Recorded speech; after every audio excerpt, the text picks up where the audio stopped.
যে বিজয়নগর থানায় হেফাজতের পক্ষ থেকে একটি মামলা দায়ের করা হয়। সেই মামলাতে আমাকে অন্তর্ভুক্ত করা হয়। যেটা অত্যন্ত দুঃখজনক। ৪ নম্বর আসামি হিসেবে আমাকে সম্পৃক্ত করা হয়। যে আপনারা জানেন যে বিগত ৬ সেপ্টেম্বর ১২ রবিউল আউয়াল ব্রাহ্মণবাড়িয়া বিজয়নগরে চান্দরা ঢাক বাংলায় জশ্নে জুলুস শেষে একটি সভা অনুষ্ঠিত হয়। সেই সভাতে অনেকে বক্তব্য রেখেছেন। তারপরে একটি ছেলে বক্তব্য রেখেছিল সেই প্রোগ্রামে আব্দুর রহমান নঈমী নামে। সেই বক্তব্যের মাঝে ব্রাহ্মণবাড়িয়া জামিয়া নূসিয়া মাদ্রাসার যিনি মুখপাত্র হেফাজত ইসলামের যিনি মহাসচিব মাওলানা সাজিদুর রহমান সাহেবের বিরুদ্ধে সে কিছু বক্তব্য দেয়। এই বক্তব্যে আহ, অশালীন কিছু বক্তব্য দেয়, যেটা হোক না তিনি অন্য ঘরানার, কিন্তু আমি নিরপেক্ষ জায়গা থেকে, আমি যদিও সুন্নি, আমার জায়গা থেকে আমি বলবো এটা উচিত হয় নাই। আমি তার তীব্র নিন্দার তখনও জানিয়েছি যে একজন আলেমের সাথে, হোক না সে কওমি কিংবা হেফাজত, ওনাদের সাথে আমার আকীদার দ্বন্দ্ব থাকতেই পারে, কিন্তু একজন একজন সম্মানী ব্যক্তি, তিনি তো একটা বিশাল গোষ্ঠীর একজন বড় মুখপাত্র, তার ব্যাপারে এরকম লাগামহীন বক্তব্য দেওয়া অবশ্যই এটা দৃষ্টিকটু মনে হয়েছে, এবং এটা অবশ্যই দৃষ্টিকটু।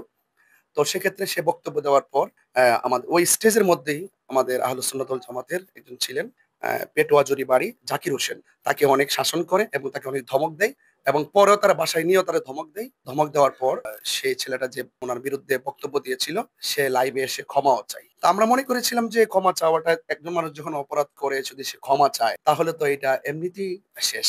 পরক্ষণে আমরা শুনলাম যে বিজয়নগর থানায় হেফাজতের পক্ষ থেকে একটি মামলা দায়ের করা হয়। সেই মামলাতে আমাকে অন্তর্ভুক্ত করা হয়, যেটা অত্যন্ত দুঃখজনক। ৪ নম্বর আসামি হিসেবে আমাকে সম্পৃক্ত করা হয়। উল্লিখিত তারিখে ৬ সেপ্টেম্বর তো আমি ছিলাম, সারা দেশের মানুষ দেখেছে এবং ৯০% মিডিয়া কাভারেজ করেছে। আলোচনা শীর্ষে ছিল সেই নিউজটি। আমি ছিলাম ঢাকা ঐতিহাসিক জাতীয় সোহরাওয়ার্দী উদ্যানে পবিত্র জশ্নে জুলুস, ঈদে মিলাদুন্নবী ও শান্তি সমাবেশে সকাল থেকে বিকাল পর্যন্ত আমি সেখানে ছিলাম। যে ফুটেজগুলো সারা ফেসবুকের পাতায় পাতায় দৃশ্যমান ছিল, সেখানে আমাকে কেন মামলা অন্তর্ভুক্ত করা হলো?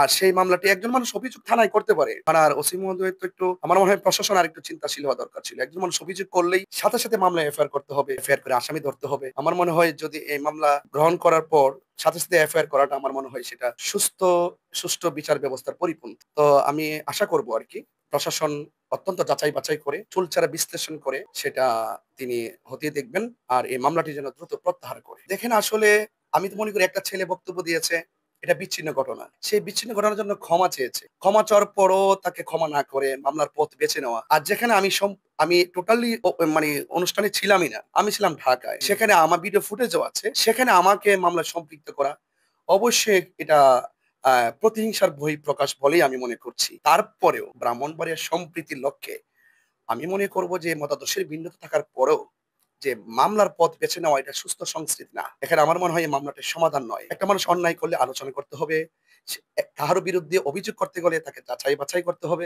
যাচাই বাছাই না করে তাকে মামলা জড়ানো, এটা দেখেন আমাকে বারবার আহলুস সুন্নাত ওয়াল জামাত কেন্দ্রীয় ভাবে যারা দায়িত্বশীল আছেন তারা আমাকে বারবার জিজ্ঞেস করেছেন যে আপনার ব্রাহ্মণবাড়ির অবস্থা। তো আমি যেহেতু ব্রাহ্মণবাড়িতে বাস করি, আমি তো চাইবো না যে ব্রাহ্মণবাড়ির একটা ঠনকো বিষয় নিয়ে সারা দেশ আন্দোলনে নেমে পড়ুক। আমি এখনো আশাবাদী যে হেফাজত ইসলাম যারা মামলা করেছেন এবং আমাকেও মামলাতে জড়িয়েছেন, এবং আহলুস সুন্নাত ওয়াল জামাতের অনেক মানুষের বিপরীতে তারা মামলাটা দিয়েছেন এবং হয়রানি করা হচ্ছে, আমি এখনো আশা করি ওনারা এই বিষয়টা সমাধানের দৃষ্টিতে দেখবেন। কারণ আমি যদি এটাকে আমি খুব অস্থিরতা মনে করি, এবং এটা নিয়ে যদি সারা বাংলাদেশ আন্দোলনে ঝাঁপিয়ে পড়ে, নেমে পড়ে, প্রতিবাদ করে, যদিও তাদের প্রতিবাদটা যৌক্তিক, দিন শেষে কিন্তু দেশের সম্প্রীতির জন্য কল্যাণ বয়ে আসেন। মামলাটা আসলে চূড়ান্ত সমাধান নয়। যে আমরা যে কোনো অন্যায়ের পরিপ্রেক্ষিতে যদি নিজেরা নিজেদের মধ্যে যদি ম্যানেজ করে নিতে পারি, এটা কিন্তু ইসলামের সৌন্দর্য।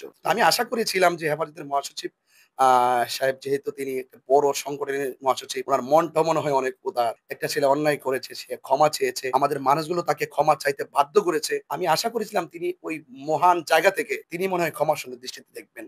আমার মনে হয় তিনি যদি ছেলেটাকে ক্ষমা করে দিতেন, মামলার পথ বেছে না দিতেন, তিনি শুধু কওমি অঙ্গনে না, তিনি আমাদের সুন্নি অঙ্গনেও প্রশংসিত হতেন। এবং পাশাপাশি আরেকটি আমি অ্যাড করি, আপনি দেখেছেন যে আমাদের ব্রাহ্মণবাড়িয়ার একজন যুব নেতা রফিকুল ইসলাম, হ্যাঁ, অ্যাডভোকেট রফিকুল ইসলাম, ফেসবুক আইডিতে কে বা কারা সেই জামিয়া ইউনূসের বিরুদ্ধে কিছু লিখেছে। আমরা দেখেছি তাকে দোকান থেকে তুলে নেওয়া হয়েছে, এনে তাদের মাদ্রাসায় কোন জায়গায় যেন নিয়ে আসলো, এনে তাকে যে একটা হেনস্থা করা হলো, তাকে প্রেসার ক্রিয়েট করা হলো, তাকে মানে স্টেটমেন্ট দেওয়ার জন্য যে বাধ্য করা হচ্ছে, এটা ফেক আইডি কে বা কে খুলছে, আপনি প্রশাসনের দ্বারস্থ হন, আপনি সহযোগিতা নিতে পারেন কিংবা তার সাথে আলোচনা করেন। আলোচনা করার ভিত্তিতে তার ফেসবুক চেক দেন, এই একটা ফেক আইডির উপর ভিত্তি করে তাকে যে হেনস্থা করা হয়েছে। আমরা তো এটার জন্য কোনো মামলার পথ বেছে নিইনি। এবং ঈদে মিলাদুন্নবী সাল্লাল্লাহু আলাইহি ওয়াসাল্লাম আসার আগেই ব্রাহ্মণবাড়িতে ৫-৬ দিন আগেই এই যে হেফাজতের কওমি ছাত্ররা যে লাঠি সোঁটা নিয়ে আমরা এখানে ঢুকলে রক্তের বন্যা হবে, আমাদেরকে অশ্লীল গালাগালি করা, আমাদের পরিবার তুলে গালাগালি করা এবং সেখানে ঢুকলে জুলুস শুরু হবে, যেখান থেকে লাশ পড়বে সেখান থেকে, এই যে একটি থ্রেট মূলক কথা, এটা কিন্তু প্রচলিত আইনের পরিপন্থী।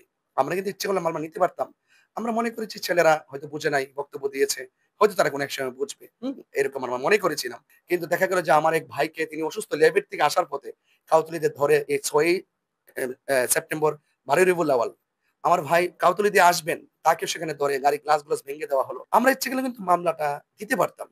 তো আমরা যদি বরাবরই ক্ষমা সুন্দর দৃষ্টিতে দেখতে পারি, আমার মনে হয় যে ছেলেটা ক্ষমা চেয়েছে, তাকে ক্ষমা করাটাই উচিত ছিল। তবে আমি দিন শেষে দেশবাসীর কাছে এতটুকু বলব যে আসুন সকলে মিলেমিশে আমরা দেশটাকে সুন্দর করে সাজাই এবং পাশাপাশি ধর্মের বিভাজনটা আগেও ছিল, এখনো আছে। আমি মনে করি সেটা বেশি দূরত্ব নয়। যদি আমরা পাশাপাশি বসি, সমাধান হয়ে যাবে।